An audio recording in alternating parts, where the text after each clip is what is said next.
নমস্কাৰ ছাৰবাদীসকল, আমাৰ YouTube channel প্ৰগতিলৈ আপোনালোকক স্বাগতম জনাইছোঁ। আজি আমি পঢ়িম বিভিন্ন শিক্ষণ পদ্ধতি। আমি আচলতে শ্ৰেণীকোঠাত যেতিয়া পাঠদান দিওঁ তেতিয়া আমি বিভিন্ন ধৰণৰ পদ্ধতি ব্যৱহাৰ কৰিব পাৰি। তাৰ ভিতৰত কিছুমান আছে শিক্ষক কেন্দ্ৰিক আৰু কিছুমান আছে শিক্ষাৰ্থী কেন্দ্ৰিক। আহক তেতিয়াহ'লে আমি শিক্ষক কেন্দ্ৰিক পদ্ধতিসমূহ পঢ়ি যাওঁ। শিক্ষক নিৰ্দেশাত্মক পদ্ধতি বা শিক্ষক কেন্দ্ৰিক পদ্ধতি। এই পদ্ধতিত এজন শিক্ষকে শিক্ষণ আৰু শিক্ষাদান প্ৰণালীত বেছি জাগ্ৰত হয় আৰু শিক্ষাৰ্থী সুপ্ত অৱস্থাত থাকে আৰু সীমিত নিৰ্দেশনা প্ৰদান কৰে, যেনে বক্তৃতা পদ্ধতি, আগমন নিগমন পদ্ধতি, আলোচনা পদ্ধতি, বক্তৃতা প্ৰদান কৰা পদ্ধতি। এইবিলাক হৈছে শিক্ষক কেন্দ্ৰিক পদ্ধতি। আপোনাৰ পৰীক্ষাত আহিব পাৰে শিক্ষক কেন্দ্ৰিক বা শিক্ষাৰ্থী কেন্দ্ৰিক পদ্ধতিসমূহ পৰা এটা শিক্ষক কেন্দ্ৰিক পদ্ধতি এটা বাছি ওলাব লাগে, তেনেকুৱা থাকে আৰু।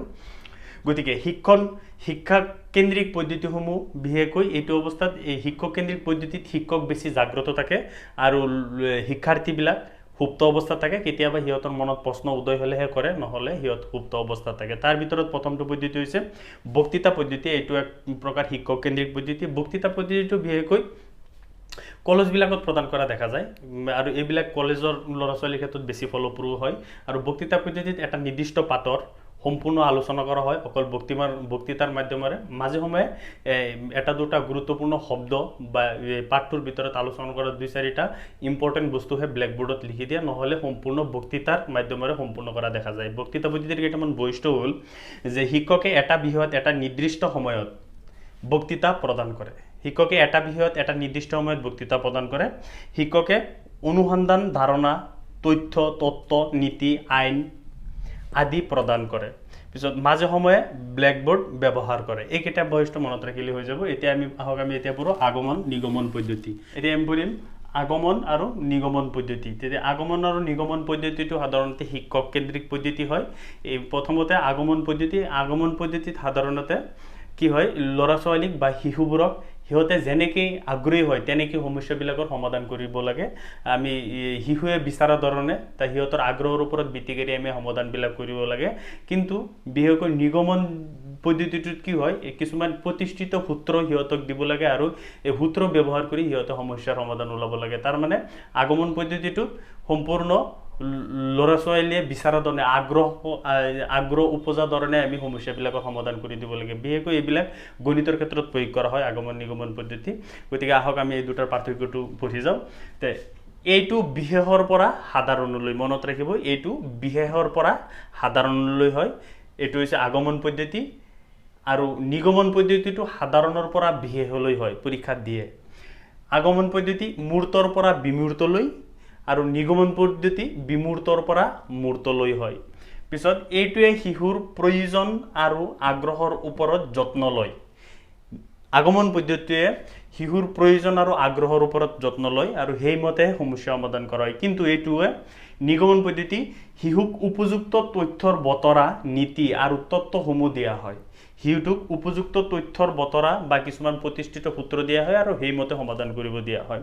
পিছত আছে যে এইটোৱে আৱিষ্কাৰ আৰু চিন্তাধাৰাক উৎসাহিত কৰে। ল'ৰা ছোৱালীবিলাকে যেনেকৈ সমস্যাটো বিচাৰে সমাধান কৰিবলৈ, তেনেকৈ যদি দিয়া হয় তেতিয়া সিহঁতে মনে মনে সেল্ফ এনকাৰেজ এটা পায়, উৎসাহ হয় আৰু সি আগলৈ যাবলৈ বিচাৰে। কিন্তু এইটোত নিগমন পদ্ধতিত এইটোৱে প্ৰকৃত জীৱনৰ নিৰীক্ষণ আৰু আৰ্জিত জ্ঞানৰ মাজত সংযোগ স্থাপন কৰে। আগতে প্ৰতিষ্ঠিত হৈ থকা কিছুমান সূত্ৰ আৰু তেওঁ বাস্তৱত দেখি থকা সমস্যাবিলাক আৰু প্ৰতিষ্ঠিত সূত্ৰৰ সৈতে সি সংযোগ স্থাপন কৰি সমস্যাটো সমাধান কৰিব লাগে। যিহেতু সময় বহুত কম, নহ'লে এইটোৰ ওপৰত আৰু বহুতো কথা ক'বলগীয়া আছিলে আৰু এইখিনি আমাৰ জানিবলগীয়া কথা। এতিয়া সেই প্ৰমাণিক বা প্ৰদৰ্শন পদ্ধতি। প্ৰমাণিক বা প্ৰদৰ্শন পদ্ধতিটো এইটো এবিধ শিক্ষক কেন্দ্ৰিক পদ্ধতি। এই পদ্ধতিও সাধাৰণতে শিক্ষক জাগ্ৰত থাকে আৰু এই পদ্ধতিটোত আমি এইটোৰ পৰাই বুজিব পাওঁ যে প্ৰদৰ্শন পদ্ধতি, এই পদ্ধতিত কোনো এটা নিৰ্দিষ্ট পৰীক্ষা যেতিয়া কৰা হয় ল'ৰা ছোৱালীৰ সন্মুখত, তেতিয়া ছাৰ বাইদেউসকলে এই পৰীক্ষাটো ধুনীয়াকৈ প্ৰদৰ্শন কৰি দিব লাগে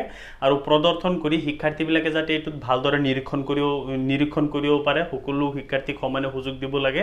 আৰু এই ক্ষেত্ৰত কিছুমান ষ্টেপৰ দ্বাৰা প্ৰদৰ্শন পদ্ধতিটো সম্পূৰ্ণ কৰা হয় ইয়াৰ ভিতৰত মনত ৰাখিব পাঁচটা ষ্টেপ থাকে এটা হৈছে পৰিকল্পনা পিছত আৰম্ভণি পিছত প্ৰমাণীকৰণ পিছত ব্ল্যাকবোৰ্ডৰ ব্যৱহাৰ ধাৰণা সম্পূৰ্ণকৰণ এতিয়া কথা হ'ল পৰিকল্পনা স্যাৰ বাইদেৱে এইটো আগতে ভাবি ৰাখে যে ল'ৰা ছোৱালীক আমি এইটো আজি পঢ়াম বা এই তথ্যটোৰ বিষয়ে ভালকে জনাম বা কোনো এটা গছৰ বিষয়ে ভালদৰে এইটো গছে শিপাৰ দ্বাৰা কেনেকৈ পানী শোষণ কৰি লয় এইটো এটা প্ৰদৰ্শন কৰিব এইবিলাক হৈছে প্ৰদৰ্শন পদ্ধতি আৰু এই ক্ষেত্ৰত স্যাৰ বা বাইদেউজনে প্ৰথমতে পৰিকল্পনা কৰিব লাগে আৰু পৰিকল্পনাৰ মাধ্যমেহে সকলো বস্তু সম্পূৰ্ণ হয় গতিকে পৰিকল্পনা কৰাৰ পিছত আমি ক্লাছটো আৰম্ভ কৰিব লাগিব ক্লাছটো আৰম্ভ কৰাৰ সময়ত ল'ৰা ছোৱালী এটেনশ্যনটো চাব লাগে পিছত আছে প্ৰমাণীকৰণ আমি যেটো তথ্য লম এটো সম্পূৰ্ণৰূপে ল'ৰা ছোৱালীক প্ৰমাণ সহকাৰে দেখাই দিব লাগে পিছত তাৰ ভিতৰত কেইটামান ইম্পৰ্টেন্ট ওয়াৰ্ড যেনেকৈ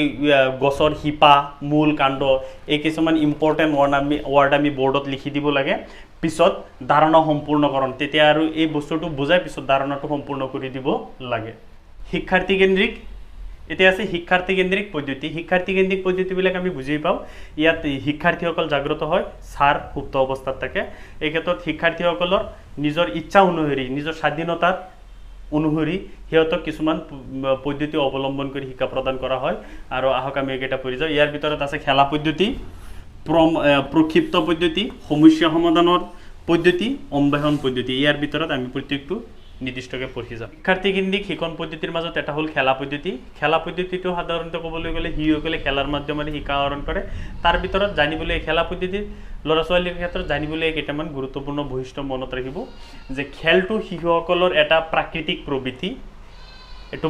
প্ৰবৃত্তি হয় ইহঁতে খেলত স্বতঃস্ফূৰ্তভাৱে অংশগ্ৰহণ কৰে আৰু স্বাধীনতা পায় খেলত সাধাৰণতে শিশু ল'ৰা ছোৱালীবোৰ এইটো কৈ দিব নালাগে সিহঁতে খেলৰ বস্তু দেখিলে খেলা বিভিন্ন ধৰণৰ খেল আৰম্ভ কৰে আৰু এইটোত খেলটোত সিহঁতৰ সম্পূৰ্ণ স্বাধীনতা পায় পিছৰটো হৈছে যে শিশুৱে নতুন খেল উদ্ভাৱন কৰিব পাৰে আৰু শিশুৱে নতুন খেল উদ্ভাৱন কৰিব পাৰে এইটোৱে শিশুৰ সৃজনশীলতা দক্ষতা বিকাশ কৰাৰ লগতে সমস্যা সমাধান ক্ষমতা নেতৃত্ব প্ৰদান যুক্তিসংগত চিন্তাধাৰা আত্ম অভিব্যক্তি যোগাযোগ ক্ষমতা দলগত উপস্থাপন ক্ষমতাবোৰ গঢ়ি উঠে এটা শিশুৱে যেতিয়া খেল খেলে তেতিয়া তাত খেলত এজন নেতৃত্ব দিব লাগে খেলত কিছুমান পৰামৰ্শ দিব লাগে পৰামৰ্শৰ পৰা তাৰ সৃজনশীলতা বা বৌদ্ধিক ক্ষমতা বৃদ্ধি পায় নেতৃত্ব দিব লাগে এটা দল গঠন কৰিব লাগে আৰু এইবিলাকৰ পৰা শিশুবিলাকে সামাজিক আৱেগিক আৰু সংজ্ঞাত্মক বিকাশৰ সহায় হয় এইটো হৈছে খেলা পদ্ধতিৰ বিষয়ে এইখিনি জানা থাকিলে হৈ গ'ল আমাৰ পিছত আছে আমাৰ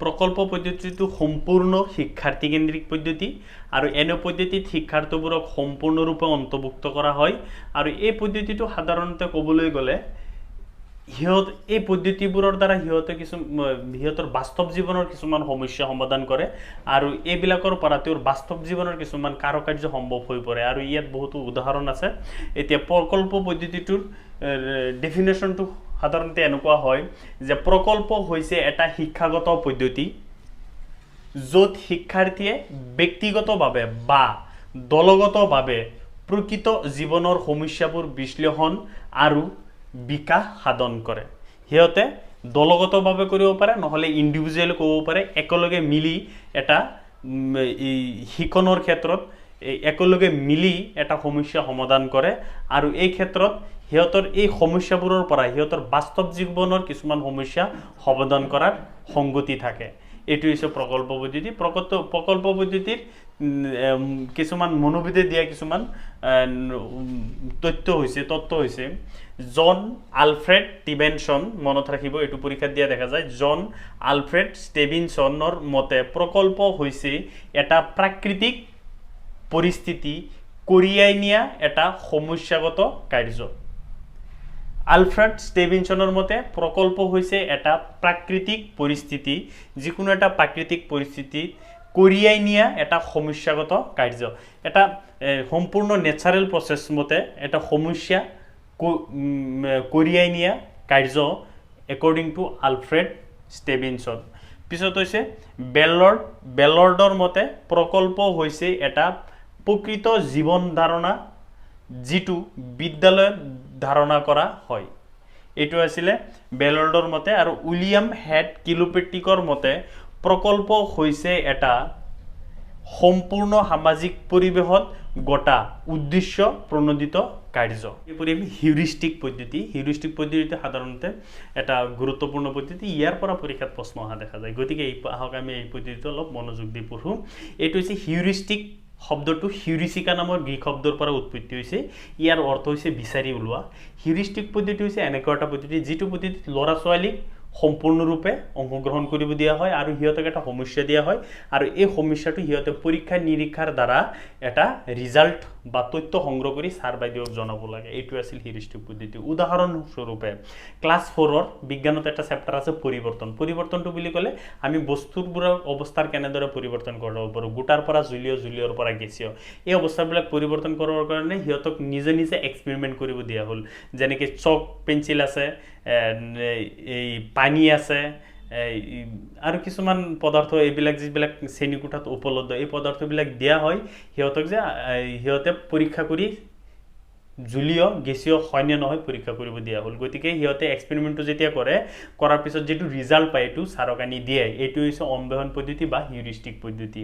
এই পদ্ধতিত সিহঁতে একেবাৰে শেষত এইটো ৰিজাল্টটো কি ওলাল মূল্যায়ন কৰি ছাৰ বাইদেউক জনাব লাগে। আৰু এই পদ্ধতিৰ ওপৰত প্ৰথমতে বিজ্ঞানসন্মতভাৱে ব্যৱহাৰ কৰিছিলে এই প্ৰফেচাৰ হেনৰি এডৱাৰ্ড আৰ্মষ্ট্ৰং, আৰু তেওঁ এটা মন্তব্য দিছিলে যে হিউৰিষ্টিক এটা শিক্ষণ পদ্ধতি যিটোৱে আমাৰ শিশুৰ স্থান অন্তৰ্ভুক্ত কৰে কেনেকৈ খাদ্যক্ৰমে মনোভাৱৰ আৱিষ্কাৰৰ দ্বাৰা।